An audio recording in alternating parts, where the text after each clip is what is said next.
자, 이강인 선수에 대해서는 지금 아주 주목할 만한 보도가 나왔어요. 바로 프랑스의 유력 스포츠지 레키프에서 자이르 에메리, 곤살로 하무스, 리카 에르난데스 그리고 이강인 선수까지 엔리케 감독 체제에서 주전에서 밀린 선수들의 여름 이적 시장에서의 상황을 알렸습니다.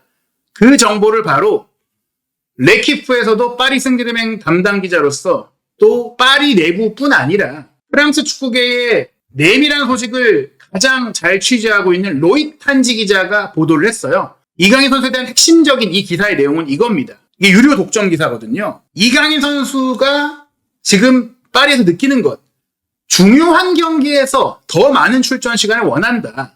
오늘 경기처럼 어찌 보면 큰 의미가 없는 경기만 최근에는 정말 선발 기회를 받았고 그 경기에서 솔직히 본인의 퍼포먼스도 흡족하지 않고 전술적인 역할도 오락가락하면서 본인을 중심으로 한 팀이 구축되지 못하고 있는 상황이에요. 솔직히 이강인 선수가 정말 재능이 뛰어나고 축구 도사다. 경기를 읽는 눈과 시야, 패스의 창의성 정말 대단하긴 한데 현대 축구에서 팀 플레이에 있어서 하나의 부품처럼 기계적으로 돌아가기 위해선 속도감과 수비력이 필요하거든요. 그런 면에 있어서 더 어린 주앙 네베스에게 조금 밀리는 면이 있고 수비적인 면에 있어서 그렇죠. 속도감에 있어서는 또 공격적인 솔로 플레이가 좋은 대질의 조에게 밀리고 있는 상태에서 분명히 이제 이강인 선수는 지금 밀렸고 이강인 선수는 어떤 감독이 어떻게 쓰느냐에 따라서 그 능력이 또 무한히 확장될 수 있고 영향력이 커질 수 있는 선수이고 하비에르 아기레 감독이 마요르카에서 바로 이강인 선수를 정말 압박도 잘하고 수비적인 헌신, 팀플레이, 경합, 여기에 본인의 강점의 왼발킥, 득점 생산성 그런 모든 것들을 잘 끌어내서 본인이 갖고 있던 장점을 잘 끌어낸 것 플러스 본인에게 아쉬운 면까지 발전시켜주는 좋은 역할을 해줬고 엔리케 감독도 아기레 감독에게 고맙다라고 얘기를 할 정도로 그렇게 성장한 이강인 선수를 좋게 보고 물론 본인이 찍어서 데려온 선수는 아니지만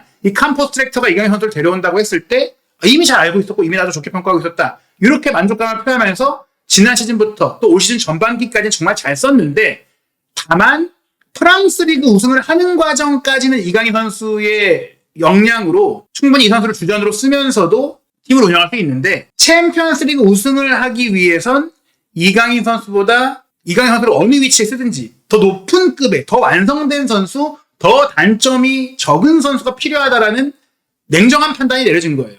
이강인 선수는 그런 선수들의 가짜 9번, 오른쪽 윙어, 오른쪽 메짤라 혹은 왼쪽 메짤라 그리고 원볼란치 역할까지 심지어 인버티드 풀백으로 뛰는 윙백, 풀백 역할까지 엔리케 감독이 이강인 선수의 축구를 이해하는 능력과 볼을 잘 지켜내는 기술과 패스 능력을 워낙에 높이 평가해가지고 여기저기 뛰게 해보면서 이 선수가 어디서 제일 잘할까? 어디서 좀 더 지금 못 봤던 능력을 보여줄까? 그걸 기대하면서도 기용을 해봤는데 그 모든 위치를 어느 정도 준수하게 소화를 했지만 준수한 수준이지 이 자리에서 쭉 구조전을 뛰면 되겠다. 이 자리에선 제일 잘할 수 있겠다. 이 정도의 경쟁력을 솔직히 못 보여줬어요.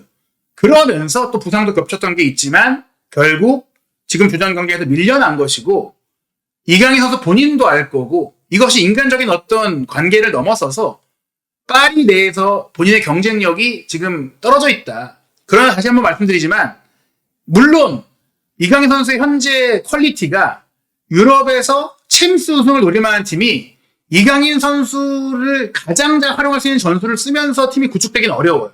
그리고 사실 현대 축구가 또 그런 레벨의 팀들이 어떤 특정 선수의 전술적 영향력을 그 정도로 높게 가져가면서 팀을 만들지도 않습니다. 또 그 정도로 가려면 메시나 더브라이너 정도 급이 돼야 되는데 심지어 맨시티도 더브라이너가 나이가 들었던 이유가 있지만 전술적으로 더 활용할 수 있지만 그 선수에게 맞춘 팀을 만들기가 어렵기 때문에 지금 계약을 연장하지 않고 내보낸 거거든요. 즉 이강인 선수의 냉정한 현재의 상황은 전술적으로 활용하기가 조금 까다롭다. 전천을 로테이션 자원으로 두기엔 괜찮지만 이 선수를 주전으로 받고 팀을 만들기에는 제한사항이 좀 있다. 그래서 파리 생제르맹이 전반기까지만 올 시즌 전반기까지만 해도 회장이 알텔라이 회장도 좋아하고 이 선수를 통한 한국 시장에서의 성과와 아시아 시장에서의 성과에 굉장히 만족감을 했지만 문제는 그 경기 외적인 만족감이 충족되려면 경기장 안에서 어느 정도 출전 시간을 갖는 올 시즌 전반기까지는 그래도 보여줬던 준주전급은 됐어야 되는데 이제 흡입차가 왔고 두에가 떠올랐고 덴벨레 포텐이 완전히 터졌고 에메리까지도 활용도에 대한 고민이 나오고 있는 상태에서는 이강인 선수는 더 유지하기가 어려운 선수가 된 거예요. 그러나 이강인 선수가 지금 이 개인적인 본인의 입지에 대한 문제를 불만으로 갖고 있지만 팀이 계속 잘 나가고 있기 때문에 함구하고 있다라고 로이탄지 기자가 이야기를 하면서 그의 에이전트 매지 선수와 관련된 인사들, 팀 내부 소식을 통해서 지금 이강인 선수에게 언해피 상황이 펼쳐지고 있다는 것을 보도한 겁니다. 그리고 파리 구단과 그래서 이강인 선수의 캠프, 이강인 선수 에이전시, 대리인 측에서는 올 시즌이 딱 끝나고 나서 올 시즌 지금 정말 중요한 챔피언스리그 우승 도전을 또 하고 있기 때문에 지금 잡음이 팀 내에 나오면 안 되니까 그 부분을 지금 서로 함구하고 있지만 시즌이 끝나고 나면 미래에 대해서 논의를 할 것이다. 2028년까지 이강인 선수가 파리와 계약이 되어 있는데 잔여 계약이 3년임에도 불구하고 만나서 올 여름에 방향성을 논의한다. 그것은 이강인 선수는 아마도 나의 자리가 정확히 어느 정도냐, 이 정도의 상황이면 나는 나가고 싶다. 내가 나간다고 했을 때 너희들은 어느 정도의 이적률 조건을 원하느냐. 유럽 축구든 국내 축구든 구단이 선수 영입할 때 측정한 예산은 이적료 플러스 연봉을 총액으로 보거든요. 즉 내가 해당 팀에 요구할 수 있는 연봉 수준을 어느 정도 나도 이제 조율을 해야 되니까 너희들이 내가 나간다고 했을 때 이적료를 어느 정도를 받으려고 하는 거냐. 최소한은 어느 정도고 최대치 어느 정도 받으려고 하는 거냐. 옵션을 넣는다면 어느 정도 하겠느냐. 이런 얘기를 하겠다는 거예요. 이미 하비에르 가리도, 이강인 선수의 공식 대리인은 움직이고 접촉하고 오히려 본인이 더 열심히 프리미어리그 팀들을 만나면서 이적 협의를 끌어내려고 하고 있어요. 이런 협상들이 해당 팀들이 이강인 선수에게 관심을 가지고 있으니까 불러서 미팅을 한 것도 있지만 하비에르 가리도 본인이 굉장히 열심히 이 작업을 하고 있는 것도 사실이거든요. 마요르카를 떠나서 아틀레티코로 간다, 파리로 간다, 뭐 에스턴 빌라, 다양한 프리미어리그 팀들 논의를 했던 것도 그 팀들이 다 관심이 있는 상태에서 울버햄튼도 있었고요. 그 상태에서 가리도도 사실은 이제 그 관심이 그 팀에서 정말 너무나 이강인 선수를 원하는 게 아니라 어느 정도 관심이 있는 상태에서 밀도 있게 디테일을 잘 만들어 보려고 갔던 것도 있단 말이에요. 그래서 일단 이강인 선수의 에이전트가 파리 구단과 만나서 명확한 조건을 맞춰놓고 그래야지 그 팀에 가서 이 정도 조건이니 너희들이 이 정도로 가능하냐, 어떤 조건으로 어떻게 할 수 있느냐, 그래 놓고 지금 딜을 메이드하기 위한 움직임들이 이루어지고 있는 거예요. 아스널의 얘기가 나왔던 게 이 디애틀레틱에서 나왔던 이유는 아스널이 이강인 선수가 뛸 수 있는 포지션의 선수들이 부상 리스크가 있기도 하고 장기적인 백업도 필요하기도 하고 또 아시아 시장에 대한 지대한 관심, 연결된 스폰서십이 한국 시장에서 협의에 있어서 유리한 위치를 가져가기 위한 그런 하나의 요소로서 이강인 선수를 영입하는 것이 도움이 될 수 있다는 얘기가 나와서 이게 진행이 됐던 건데 지금은 아스널이 좀 식었다는 얘기도 있어요. 어찌됐거나 올 여름 시점에 가리도가 시즌이 끝나고 구단과의 미팅을 통해 이적료를 어느 정도 픽스해 놓고 그 이적료와 연봉을 종합해서 프리미어리그 팀과 협의가 진행이 될 것이다. 이렇게 말씀을 드릴 수 있고요.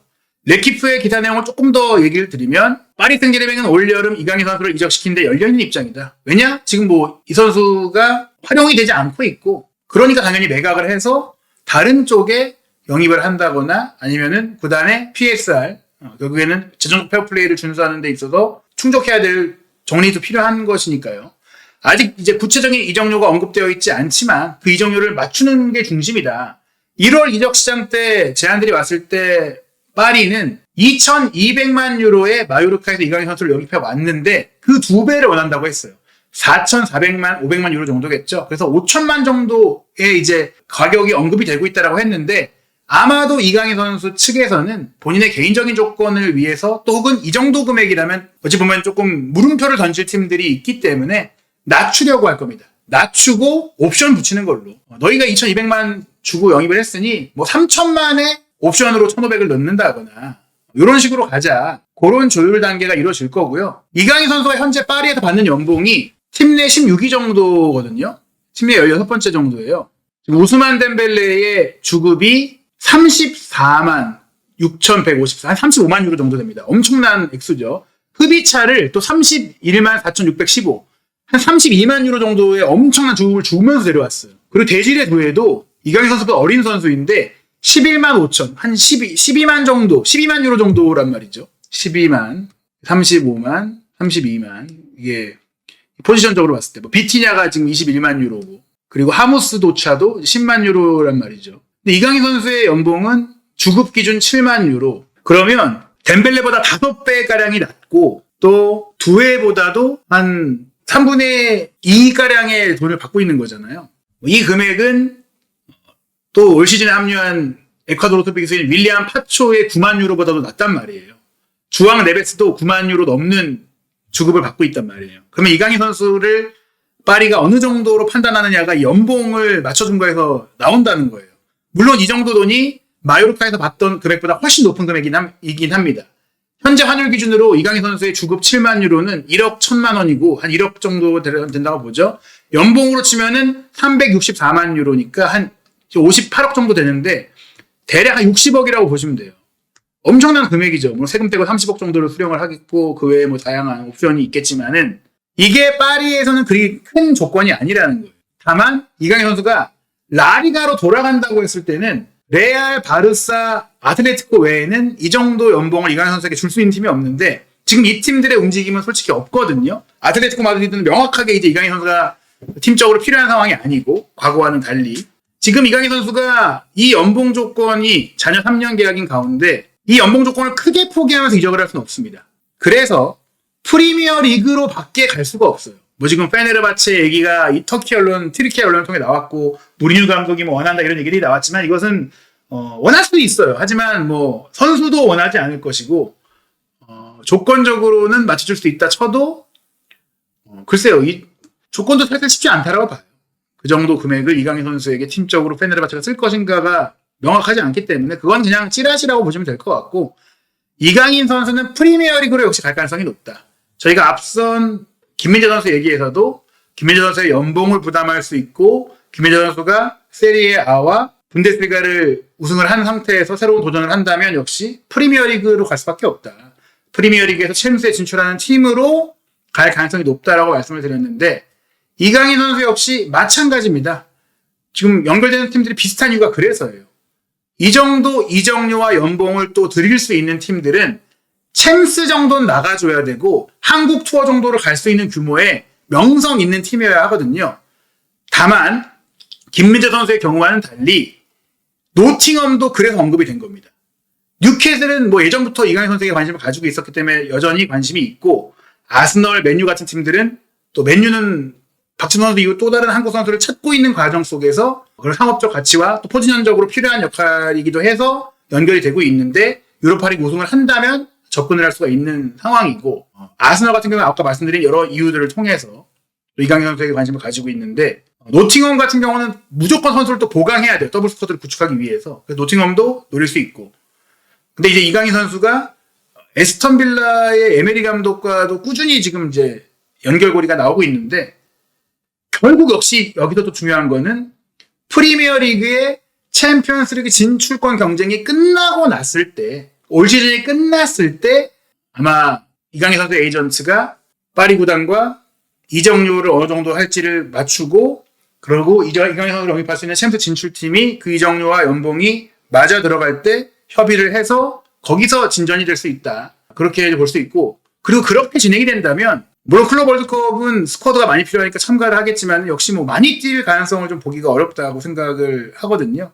프리미어리그 챔스에 나가는 팀들이 이강인 선수를 노리는 것은 역시 주전 자원으로 당장 보기보다는 근데 이 정도 이적료를 쓰면서 주전을 안 쓸 수는 없잖아요.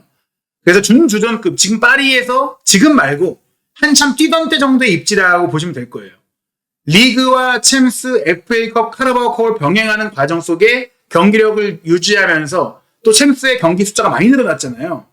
그래서 챔스에서 이강인 선수를 통한 마케팅 수익 플러스로 생각했을 때 관심을 가지고 있다는 것이죠. 여러 포지션을 볼 수 있고 이강인 선수는 올 시즌이 끝난 시점 구단 협의를 통한 이적료 확정 그리고 챔스 진출 경쟁이 끝난 뒤 프리미어리그에서 명확한 팀이 나올 것이다. 이렇게 정리해드릴 수가 있고 레키프에서도 이제 아스널 얘기를 했어요. 챔스 4강에서 만나는 아스널도 지금 이강인의 행보를 주시하고 있는 프리미어리그 팀들 중 하나다 포함되어 있다. 이거 디애틀레틱이 보도를 했기 때문에 명확하게 이제 진지한 이야기다라고 말씀을 드릴 수 있고 그래서 뭐 아스날은 또 챔스 진출이 거의 확정적인 팀이고요. 다음 시즌 이강인 선수도 김민재 선수처럼 프리미어리그에서 뛸 가능성이 매우 높다. 이렇게 말씀드릴 수 있습니다.